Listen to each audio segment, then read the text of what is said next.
ကဲအားလုံးပဲမင်္ဂလာပါ Delhi Bossy Mint ပင်ကြီးပေါ့နော် Delhi Bossy Mint ပင်ဒီကောင်ကိုဖြတ်မှာဖြစ်ပါတယ်ဖြတ်တချို့တွေမေးထားလို့ပေါ့နော်ဒီကြားလဝါပင်တွေဘယ်လိုဖြတ်လဲဒီခေါင်းညို့ကိုဘယ်လိုပြန်ပြီးတော့စိုက်ရလဲအဲ့လေးမေးရလို့ဒါလေးကိုကျွန်တော်ဒီနေ့ဗီဒီယိုလေးမှာပြပေးပါမယ်ဖြတ်မယ်ဆိုရင်ဆုံးသူ့ရဲ့မြစ်ကိုကြည့်ပါဦးသူ့ရဲ့ပင်စီကြည့်မယ်ပင်စီကိုကြည့်တော့ဒီဟာဆိုရင်အပေါ်ခေါင်းညွတ်2ရက်တော့ပါမယ်ဒီနေရာဖြတ်ရင်ဒီနေရာဖြတ်ရင်အပေါ်ခေါင်းညွတ်ဒီ3ရက်ပါမယ်ပေါ့နော်ဒီကနေဖြတ်ရင်ပေါ့ကျွန်တော်ကအခုဒီ1ရက်လဲပါအောင်ဒီ1ရက်လဲယူအောင်ပါပေါ့နော်ဒီ1ရက်လဲယူမယ်ဘာကြောင့်ဒီ1ရက်ယူလဲဆိုတော့ဒီအပေါ်မြစ်တွေက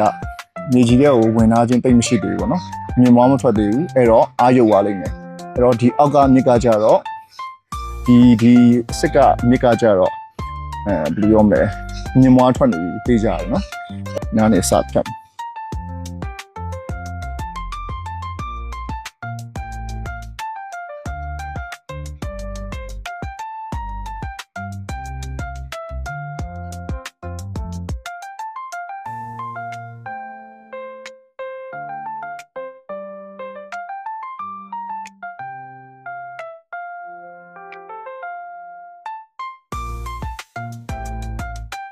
ပြီးသွားပြီပေါ့နော်ခုနကကျွန်တော်ပြောတဲ့အတိုင်းပဲ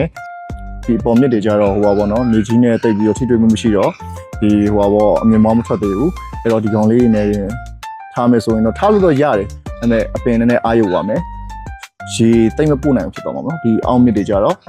အမြင်မောင်းတွေအများကြီးပါတဲ့အတွက်ဒီကောင်ကပို့ပြီးတော့အပင်ကိုရေပို့ပေးနိုင်တယ်ဒါခေါင်းညွန့်၄ရက်ပါသွားပြီပေါ့နော်ခေါင်းညွန့်၄ရက်ပါသွားပြီဒါကိုကျွန်တော်စက်မြင်နဲ့စိုက်ပြပါမယ်စိုက်တဲ့အခါကျွန်တော်ကတော့ကျွန်တော်ရဲ့စက်မြေပဲကျွန်တော်အဓိကသုံးတယ်ပေါ့နော်ကျွန်တော်မြေပွားစာနဲ့ပဲဒီကောင်စိုက်မယ်ပြီးရင်ကျွန်တော်သုံးနေကြအတိုင်းပဲကျွန်တော်ဒီအိုးကြည်ယူသုံးမယ်နော်ဒီအိုးကြည်ယူသုံးမယ်ပြီးရင်တော့အောက်ခြေပေါ့နော်နည်းနည်းမြေပွားအောင်ပေါ့နော်အောက်ခြေကိုနည်းနည်းသုံးလေးထည့်ပေးလိုက်ပါအောက်ခြေကိုဒီလိုထည့်ပေးလိုက်မယ်နော်73ပတ်လေးထည့်ပါမယ်နော်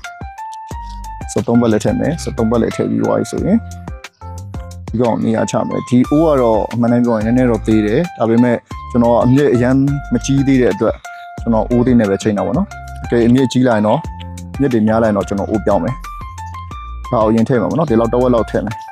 တဝက်လောက်ထည့်ပြီးရင်73ဘက်လည်းပဲတစ်ခါပြန်ထည့်မယ်နှစ်လော်လောက်ထည့်တာပေါ့နော်ဒီကအောက်ခြေဒေါ်လာစားမယ်အပေါ်ဒေါ်လာစားမယ်နော်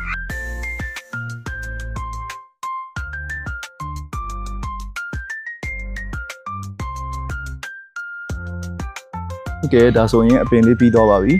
ဒါလေးကိုရေလောင်းမယ်ပြီးရင်ကျွန်တော်မြစ်တွေမြန်အောင်ပေါင်းချုပ်မယ်